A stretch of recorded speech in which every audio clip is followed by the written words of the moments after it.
वाराणसी के विधानसभा के उपचुनाव होने जा रहे हैं और यहाँ इस पंडाल पे विराजमान हमारे तमाम कार्यकर्ता यहाँ उपस्थित हुए हैं। तो एक बार मेरी आवाज में आवाज भरना चाहूंगा नारों से कि भारत आदिवासी पार्टी की कितनी ताकत है। अभी भी कार्यकर्ता सुस्त नहीं है, जोश में है, ये करना है। तो जय जोहर का नारा है,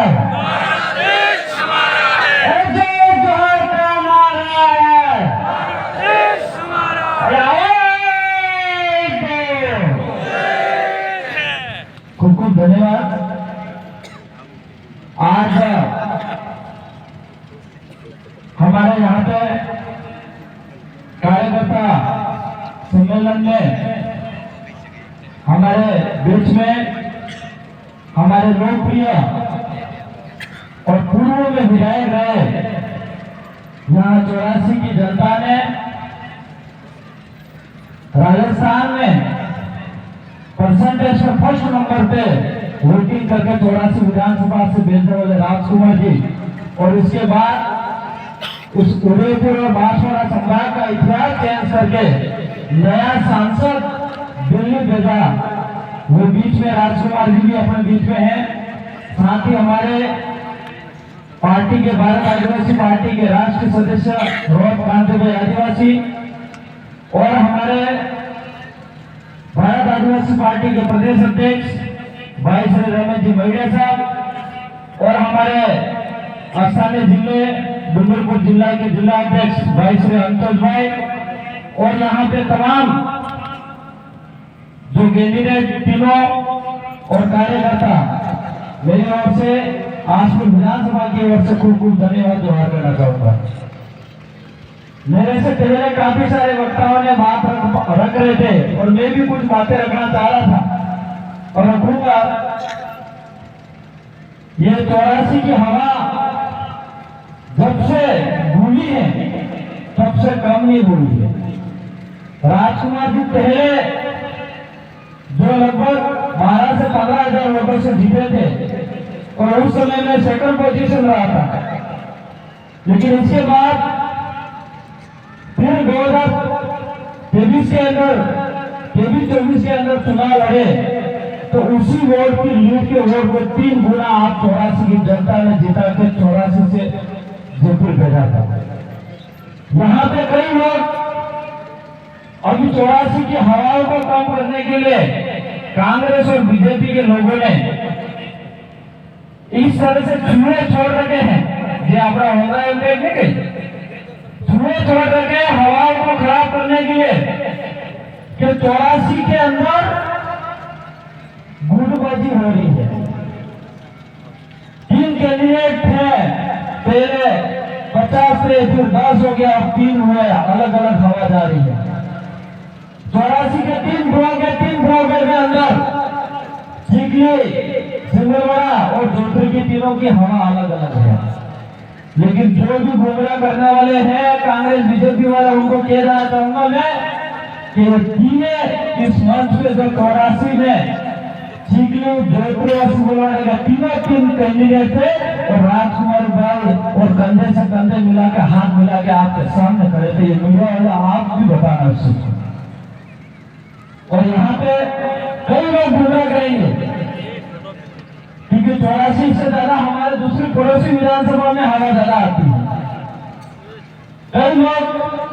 दुकानदार भी कहते हैं कि उपचुनाव में हमें सत्ता पक्ष ही पार्टी सीट ले जाएगी, लेकिन मैं कहना चाह रहा हूं कि राजस्थान के अंदर जितनी भी उपचुनाव सीट होगी, मीडिया न्यूज भी ये कह रही है एक भारतीय जनता पार्टी के अंदर सीट दी जाएगी। पूरी के पूरी कहीं कहीं हमारी 84 की जो सीट थी ये भी यथावत रहेगी और जो सरोवर के अंदर जो नई सीट अनुभव के अंदर भारत आदिवासी पार्टी के खाते के अंदर भी आएगी। और जो दूसरी है वो भी कहीं कहीं दिखाई दे रहा है। आज 84 की जनता पे एक इज्जत बची हुई है। हम लोग यहाँ पे बोल रहे हैं ताकत से बोल रहे हैं कि 84 की जनता ने जिता के सबसे पहले राजकुमार जी को संसद एमएलए बना के भेजा था और उन्होंने वो काम करके दिखाया जो उनकी वजह से हम 3 विधायक दूसरे निकले। और आज मैं फिर से कह रहा हूँ कि 84 की जनता को ये नहीं सोचना है कि राजकुमार जी नहीं है तो आपने थोड़ा दिला रही जी हम छोटों कर दी। हमारा भाई एक और जिला के भेजना है और हम भी जो कमी महसूस करते हैं विधानसभा के अंदर 3 विधायक हैं हम और हम भी चाह रहे 5 विधायक हो क्योंकि आपका कहवत में कहती है चाहे नारे में वहां अपने चाहे कई पासों में बात करो क्योंकि बाप दादा डोगरा कहता कि 3 एक काम नहीं है बराबर 5 जना छोड़ पड़े एक नहीं कहता था। तो मैं ये चाहूंगा कि 84 जनता और सोलंपुर की जनता से यही कहना चाह रहा हूँ राजस्थान विधानसभा के अंदर हम 3 है आप 5 करके दे दो ये मैं चाहूंगा। तो कहीं कहीं हमारी भी ताकत रहेगी और हम जरूर हमारे सांसद साहब के नेतृत्व में काम करें पार्टी के नेतृत्व में काम करेंगे। समाज ने हमको जिम्मेदारी दी है तो पूरी तरह से निभाने का काम करेंगे लेकिन कहीं कहीं हम लोगों को युवा और बुजुर्ग और महिलाओं को साथ मिलेंगे कंधे से कंधा मिला के हमको काम करना होगा।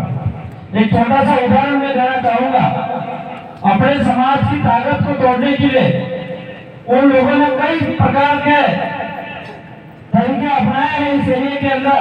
लेकिन फिर भी हमारी जनता की ताकत नहीं टूटी। अभी ये लोग कुछ युवाओं को अलग दिशा में ले जाना चाह रहे बुजुर्गों को अलग दिशा में ले जाना चाह रहे महिलाओं को अलग दिशा में ले जाना चाह रहे महिलाओं को लखपति बना के बहाने के मार्फत से हमारी सरकार ये कर रही है यूं करके अलग ले जाने का काम कर रहे बुजुर्गों को युवाओं के प्रति गलत युवा इस एरिया के अंदर वातावरण फैला रहा है यूं करके बुजुर्गों को भगाने का काम कर रहे युवाओं को बुजुर्ग के प्रति भगाने का काम कर रहे ये तीनों के अलग अलग भगाने का काम किया जा रहा है। लेकिन मैं कहना चाह रहा हूं आपने पहले दिन पड़ोस आती थी पुराना जमाने में बैटरी थी मैं एक बैटरी लादे बैटरी आती थी और 3 सेल आता था बड़ा और वो 3 सेल अगर उल्टा उल्टा रहता तो लाइट लगती नहीं लेकिन 3 सेल एक साइड में चलते तो वो लाइट उजाला होता। तो मेरा यही कहना है बुजुर्ग और युवा और महिलाओं को एक ताकत से हमको पड़ोसी की तरह एक ही लाइन में रहेंगे तो जरूर हमारे 84 के अंदर उजाला भी होंगे और यहाँ से विधायक हमारा जयपुर के अंदर हमारे साथ आवाज उठाएगी 84 की जनता की ये मेरा विश्वास है। इसलिए आप सभी से निवेदन है मैं ज्यादा कुछ आज बोलना नहीं चाहूंगा क्योंकि आज की अभी कुछ समय पहले हम जिला परिषद में बैठक थी और उससे पहले कई सारे अलग अलग मुद्दे भी उठा रहे थे हम और अभी वर्तमान जो हवा चल रही है हमारे जिला अध्यक्ष साहब भी बता रहे थे कि कहीं कहीं सरकार इस भारत आदिवासी पार्टी से इतनी डरी हुई है जो कोई कल्पना नहीं कर सकता है। आज से 5 साल पहले या 10 साल पहले इस एरिया के अंदर मुख्यमंत्री कोई आने के लिए तैयार नहीं था। 5 साल में एक बार मुख्यमंत्री आता था और देश के राष्ट्रपति शायद इस एरिया को भी नहीं थे लेकिन जब से भारत आदिवासी पार्टी जीती और ताकत बनी तो आज सीएम 5 साल में एक बार में साल में 6 से 7 बार सीएम आ रहा है वो भारत आदिवासी पार्टी की ताकत है। इसलिए समझो हमारे भारत आदिवासी पार्टी के डर के हिसाब से सरकार के सीएम और मंत्री यहाँ का प्रभारी बना दिया है वो सिर्फ अपने आदिवासी समाज की एकता और ताकत को तोड़ने के लिए और आदिवासियों की आवाज एसटी एससी ओबीसी माइनॉरिटी और जो जमीन वाली आवाज है उसको दबाने के लिए यहाँ के प्रभारी बना दिए। ये प्रभारी हमारे भारत आदिवासी पार्टी को रोकने का काम करने का काम कर रहे लेकिन एरिया के अंदर विकास किस तरह से होना चाहिए इस पे बात करने के लिए तैयार नहीं है। आज हमारे उस 84 के प्रभारी मंत्री साहब टीएडी मंत्री है और टीएडी मंत्री सबसे बड़ा पोस्ट है मंत्री पोस्ट और सभी विभागों के अंदर विकास का पैसे दे सकते हैं, लेकिन हमारे इस एरिया के अंदर हॉस्टलों में सही तरह से हमारे बच्चों को खाना नहीं मिलता है, उस पर हमारे मंत्री साहब बोलने के लिए तैयार नहीं है। लेकिन यहाँ 84 के अंदर मोदी की वाह करने के लिए, भगवान जी की वाह करने के लिए जरूर तैयार है, लेकिन इस क्षेत्र की जनता किस तरह से दुखी है उस पर बात करने के लिए तैयार नहीं है। साथियों, इसलिए मैं ज्यादा बातें नहीं करूंगा। बातें करने में कुछ बहुत सारी बातें करनी थी, लेकिन मेरे कम शब्दों में भी इतनी बात करूंगा। मेरी बात को सुना इसके लिए खूब खूब धन्यवाद। सबको जवाब।